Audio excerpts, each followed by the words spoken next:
If you're watching this video, it's because you want to learn how to be a real man, like Tommy Shelby in Peaky Blinders. You see what modern society is doing to men. Modern society thinks that men and women are equal, that they should be treated and raised the same. But you and I both know that is not true. Men and women are not the same. Modernity is making men weak, and a weak man will always lose to a strong man. And that is why this is your opportunity to join the 1% of all men. It has never been easier than before to become a high-value man. Most men these days are lazy and lack the hunger and drive to become successful. To avoid ending up being like the modern man, make sure you watch this entire video so you don't miss out on crucial information on how to become a worthy man. This is how to be like Tommy Shelby. Awareness. If Tommy Shelby was ignorant to everything going on around him, he would have been dead in season 1. Awareness is that double-edged sword where emotionally you wish you were ignorant to not know the dark ways of the world, but mentally you were glad you do for your survival. In The Art of War, Sun Tzu says, if you know the enemy and know yourself, you do not fear to resolve 100 battles. If you know yourself but not the enemy, for every victory gained, you will also suffer defeat. If you know neither the enemy nor yourself, you will succumb in every battle. It is important that you develop awareness for yourself and your surroundings. With self-awareness, you will understand what will drive you to fulfill your purpose and what your weaknesses are that your competition can use against you. This also applies to your allies and your enemies. An ally can turn into an enemy if their dissatisfaction goes unchecked. With knowing your enemy's next moves, you can create a game plan to defeat them. Knowing what someone wants or needs will give you leverage and put you in a better negotiating position. Here are the 3 ways you can start to increase your awareness. 1. Build genuine connections with people on all levels. It doesn't matter if they're the janitor or CEO. Their position can provide value. Don't just talk to people and get information out of them. People can tell if you only want to use them. You need to be genuinely interested in people. 2. Do your research. If you currently work a 9 to 5 and want to get promoted or a raise, find out from the hiring manager what skills they're looking for to get it. If you want to start your own business, find out people are actually even interested in what you're selling. Nobody cares about what you want. They care about what you can provide them. 3. Be alone with your thoughts. You need to understand who you are. Drown out all the noise from social media and society telling what your wants and needs should be. Reflect on your childhood and every decision you made to see what is truly driving you.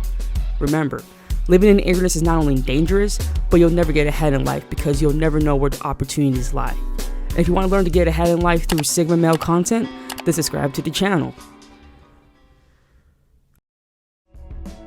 Always say less than necessary. Even though Thomas Shelby was born before the 48 Laws of Power ever came out, he uses lots of the laws to achieve dominance, and this one in particular he uses quite often. The common mistake here is that people think this means to never speak, which is not true. Never saying anything can make people suspicious of you. Tommy speaks when he wants to. He doesn't feel the need to address every little question that he gets asked. When Tommy speaks a lot, he speaks to apply pressure. His words carry so much weight that make people want to listen to him or else they will regret it. You can't take back the words you say, so you have to make sure whatever you do say won't hurt your position. Here are 3 tips on how to speak less than necessary. 1. Be comfortable with silence. If you feel awkward and uncomfortable, then it's something you need to work on. There is power in silence. If you can handle being in silence and another person cannot, then the other person will try to fill in the silence by talking, which often makes them reveal more information about themselves. 2. Don't ever explain. If you don't need to explain the reason why, then don't. An example of this would be if you're calling out sick for work, don't go into detail why you're calling out sick. Just say you're calling out sick. If you do need to explain something, explain in simple terms that someone can understand without you having to repeat yourself. 3. Choose wisely who to open up to. There's a line from Don Corleone in The Godfather. Never tell anyone outside of family what you're thinking. Not everyone is looking out for your best interest when you share your thoughts with them. The more you share, the more they can use against you. Behavior control. Men who can't control themselves are low-value men. The common mistake people make with Sigma males is thinking that they don't have any emotions. That is far from the truth. Sigma males have the same emotions like everyone else. The difference is that they don't always act based on what they're feeling. Look at Tommy Shelby. He is full of emotions, but he only lets them out in private. In front of people, he keeps his composure. Even with a gun to his head, Tommy doesn't let them see him sweat. He knows that showing vulnerable emotions like being scared is a weakness. As a man, you need to stay cool, calm, and collected in high-pressure situations. You can't control yourself, you're always going to be reacting to everything, and you'll be very easy to manipulate. People will find your trigger points and then intentionally press them to control you. Reacting gives your enemies a blueprint to destroy you. Girls do it to look for feminine traits in men. No girl's going to want to be with you, and no man's going to follow you if you can't control yourself, since they won't respect you. Here are 3 ways that you can start to increase your behavioral control. 1. Learn how to stop taking things so personally. When you're getting too emotional, try to figure out what exact emotion that you're feeling and why you're feeling it. 2. Get more sleep.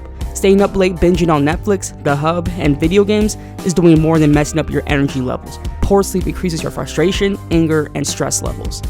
3. Pause. Yes, literally pause. If you can, take a step back and breathe.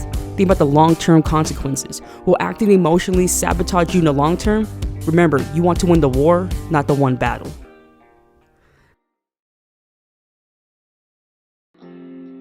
Negotiate. People take advantage of you if you let them. Most people think that all you have to do is work hard and you'll be rewarded. If you ever had a job before, then you know that is not true. If you are competent and silent, you will be ignored.